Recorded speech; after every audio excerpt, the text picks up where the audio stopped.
آج کی بابرکت شب نور، شب برات کے نام سے معروف اور مشہور ہے۔ اس بابرکت شب کے دامن میں اتنی برکتیں اور اتنی رحمتیں ہیں کہ اللہ جل شانہ گناہگاروں کو جہنم کی آگ سے آزاد فرما دیتا ہے۔ ام المومنین سیدہ طیبہ طاہرہ سیدہ عائشہ صدیقہ رضی اللہ تعالی عنہا فرماتی ہیں، ایک دن میں دیکھا کہ حضور میرے حجرہ میں نہیں ہیں، تو میں حضور کو تلاش کرنے نکلی۔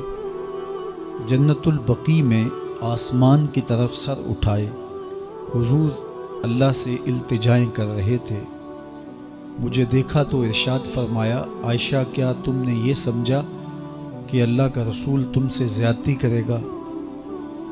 فرماتی ہیں، میں نے عرض کی یا رسول اللہ صلی اللہ علیہ وسلم، میں یہ سمجھا شاید آپ کسی زوجائے محترمہ کے حجرہ میں تشریف لے گئے ہیں۔ فرمایا، آج لیلۃ النصف من شعبان کی 15ویں رات ہے، درمیانی شب ہے۔ اس رات کو اللہ تعالی جل شانہ آسمان دنیا پہ نزول اجلال فرماتا ہے اور قبیلہ بنو کلب کی بکریوں کے بالوں سے زیادہ لوگوں کو جہنم کی آگ سے آزاد کر دیتا ہے۔ قبیلہ بنو کلب عرب کا بہت بڑا قبیلہ تھا جو بھیڑ بکریاں پالتے تھے اور لاکھوں کی تعداد میں ان کی بکریوں اور بھیڑوں کے ریوڑ تھے۔ تو اس قبیلے کی بکریوں کے بالوں سے بھی زیادہ گناہگاروں کو جہنم کی آگ سے آزاد کر دیا جاتا ہے۔ تو یہ وہ بابرکت شب رحمت ہے، شب نور ہے، جس کے دامن میں اتنی برکتیں ہیں کہ کوئی محروم نہیں رہتا۔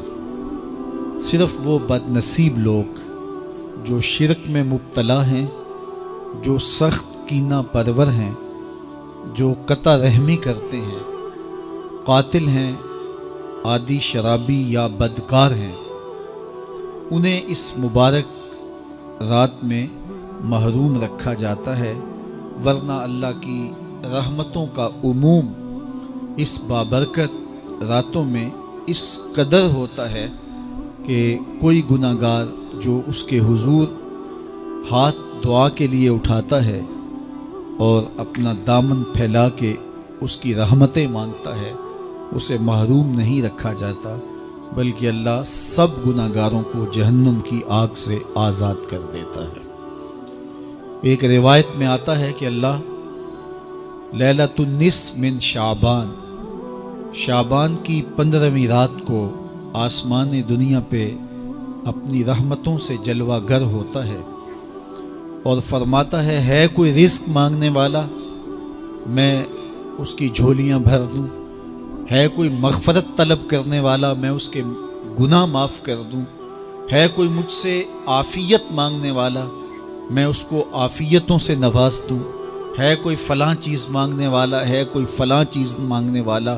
اس کی رحمتیں آواز دیتی ہیں اور یہ آواز غروب آفتاب سے لے کر کے طلوع فجر تک مسلسل بندوں کو دی جاتی ہے، اور بندے اس کے حضور اگر دست طلب دراز کریں، اپنی جھولی پھیلائیں، تو اللہ تعالیٰ ان کو ان کے مانگنے سے بھی زیادہ عطا فرماتا ہے۔ اس امت کو اللہ تعالیٰ نے اس طرح کی راتیں دے کر کے مغفرت، بخشش، غفران اور رحمتوں کی فراوانی نصیب کی ہے۔ میرے حضور نے ارشاد فرمایا، ایک شخص صبح سے لے کے ظہر تک مزدوری کرتا ہے، اس کو ایک قیرات ملتا ہے۔ ایک ظہر سے لے کر عصر تک مزدوری کرتا ہے، اس کا وقت تھوڑا ہے لیکن اس کو بھی ایک قیرات ملتا ہے۔ اور تیسرا شخص عصر سے لے کر مغرب تک مزدوری کرتا ہے، اس کو 2 قیرات ملتے ہیں، جبکہ اس کا وقت دونوں سے کم ہے۔ فرمایا، پہلی مثال یہود کی ہے، دوسری مثال نصارہ کی ہے، اور تیسری مثال میری امت کی ہے کہ اس کو تھوڑے عمل پر زیادہ ثواب دیا جاتا ہے۔ تو یہود اور نصارہ نے اس پہ برا منایا تو حضور علیہ السلام نے فرمایا کہ اللہ نے ان کے اجر میں تو کمی نہیں کی، لیکن مسلمانوں کو زیادہ اجر دے دیا، تو یہ اس کی کرم نوازی ہے۔ تو یہ تھوڑے وقت کی عبادتیں اور چند راتوں کی بیداری اور مخصوص اوقات میں اللہ کے حضور عبادت و ریاضت ایک گناہگار کو کہاں سے کہاں تک پہنچا دیتی ہے، اس کے گناہوں کی معافی کا ذریعہ بھی بنتی ہے اور درجات کی بلندی کا سبب بھی۔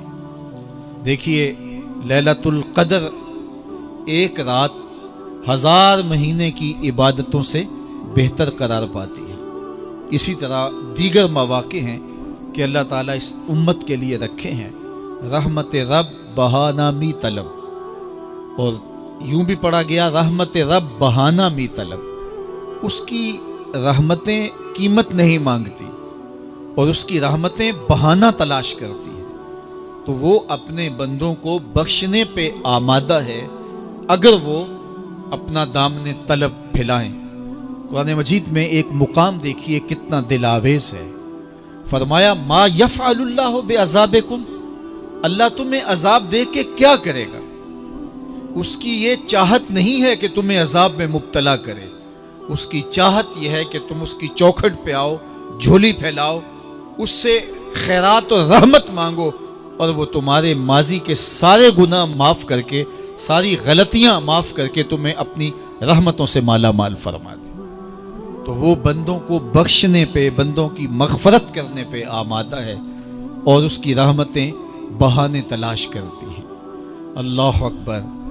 اور دوسری جانب اس کے بندے، اس کے مملوک، اس کی مخلوق، اور مخلوق کی گناہگار اور نیکوکار اس کی رحمتوں کے طالب ہوتے ہیں، بلکہ وہ گناہ کرنے کے بعد جب معافی مانگتے ہیں تو اللہ کو یہ معافی بہت پسند ہے۔ معافی مانگنا، اس کے حضور اپنے دامن کو پھیلانا، وہ اس کو بہت زیادہ محبوب ہے۔ انسان کی فطرت کے اندر گناہ رکھا گیا ہے۔ آگ، ہوا، مٹی، پانی، یہ ان 4 چیزوں کا مرکب ہے۔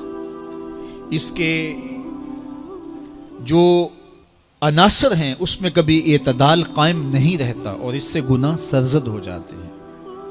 گناہ کرنے کے بعد بندے کا اس گناہ پہ اصرار کرنا، اڑ جانا، ضد کرنا، توبہ نہ کرنا، اللہ کو یہ پسند نہیں۔ لیکن اگر اس سے گناہ سرزد ہو جائے تو پھر وہ توبہ کر لے تو اللہ کو یہ بہت زیادہ پسند ہے۔ جو اس سے ہو سکے نیکی وہ اللہ کے حضور پیش کرے، لیکن اس کے اندر جو شر رکھی گئی ہے، اس کے اندر جو قوتیں گناہ کی رکھی گئی ہیں، اس سے اگر اس سے گناہ سرزد ہو جائے تو پھر وہ اللہ سے توبہ کرے، اللہ کی طرف رجوع کرے، تو اللہ اس کی توبہ کو نہ صرف قبول کرتا ہے بلکہ اس کے گناہوں کو معاف کرتا ہے اور گناہوں کو بدل کے نیکیوں میں تبدیل کر دیتا ہے۔